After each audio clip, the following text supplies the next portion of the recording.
I'm out at the Toyota Gazoo Racing workshop where I'll be meeting somebody who's quite spectacular. At only the age of 18, he has achieved so much in his career. His name is Saood and he's the youngest Gazoo Racing team driver.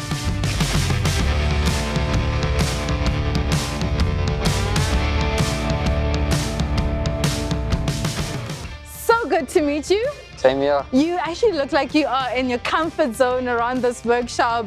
Tell me where it all started for you and why this path? I mean, it started at a very young age. I started at 5 racing karting. I won the cadet championship when I was young. I raced a lot in Europe. So I did the World Series karting championship, which is known as WSK, and a lot of once-off overseas international races. And in 2021, I was at the age of 15. I started main circuit, a season in Super Cup, which is now Toyota has a Super Starlet. My brother's actually racing the Super Starlet. Oh, really? Yes. Oh, that's super nice. So I raced in that class for a year. At the end of that season, Toyota came to me and they said, why don't you test our GTC, the touring car? Yeah. So I jumped into the touring car and did one day, and yeah, bang on there, I was on pace. Yeah, from then they gave me the drive for the 2022 championship. Yeah. And we ended up finishing second in the championship in my rookie year. And obviously Toyota said, you know, stay on. And we did the 2023 championship and we came into the last race, I think nine points down, but still with a chance of fighting.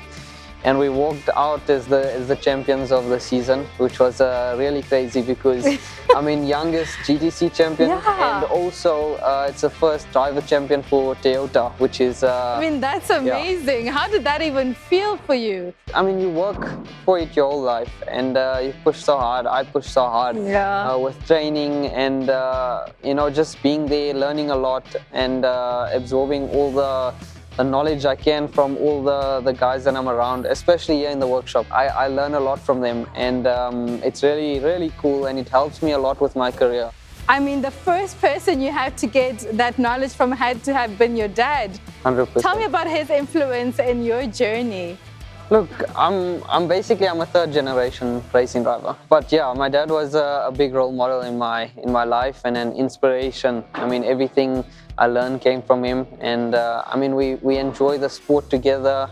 Also coming into off-road, the rally ride. I mean, that's his game. Yeah. He raced rally ride his whole life. So, also there, I learned a lot from him, especially switching from track to the rally ride. That was a big a change, and yeah, I must say he's taught me a lot, and I'm really happy that he's there all the time.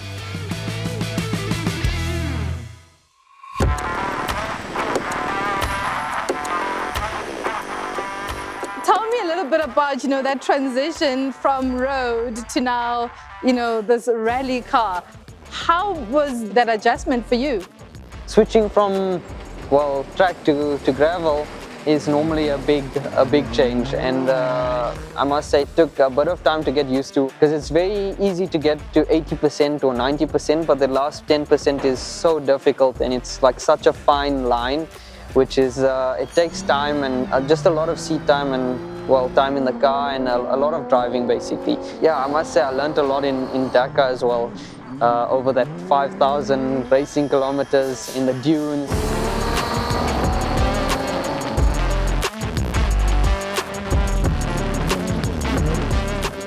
I mean, just talking about those conditions where you really don't know what to expect, you're on the dunes, you are far from home essentially. How do you navigate that, you know, separation to now I am in work mode and I'm racing and just sort of missing home? Getting into a race weekend, it's very simple for me as I just focus on one thing, on one task, which is winning or doing the best that we can. And Dakar was super long, I mean 14 days. So it was quite difficult to always stay focused all the time. I mean, the hours in the car we spend, besides just the stage hours, which can be like 6 or 7 hours, we still have liaisons, which is driving from the end of the stage or to the bivouac, or from the bivouac to the start of the stage. And in Dakar, one of the liaisons were a total of like 500-600 kilometers, which you do the 600 kilometers and you do your racing stage, which is a lot of time in the cockpit.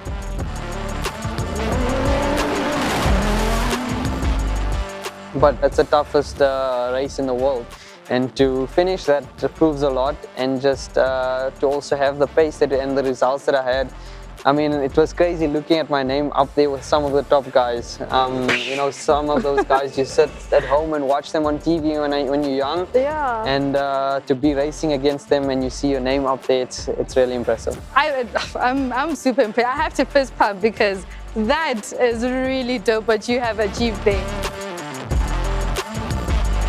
I do have the road version of the GR outside, and I want you to take me on a drive and we can continue the chat a bit. Okay. Just like a tiny bit. Cool.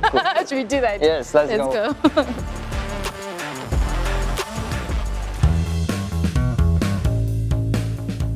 So give me a bit about your driving. What are your driving impressions of this car? First of all, the looks are crazy. I love this car, especially the new wide body. It looks really crazy, and it sort of gives that racing impression of the wide, chunky look. Wheel arches and like... And driving-wise, the suspension is really good, and I think also the power is a bit better than the previous one. Okay, so I'm going to ask you a little bit of a pop quiz.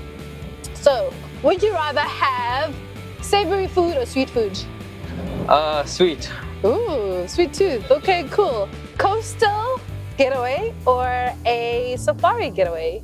Now, I spent a lot of time in the bush, so I think I would take a coastal holiday because I want to be different. Let's take it back to the beach.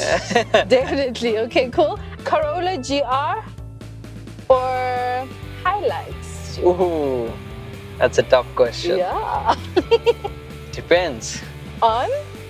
A lot of things. I like power. No, we're not going to delve into it. We're just going to pick one. I don't know. I can't choose.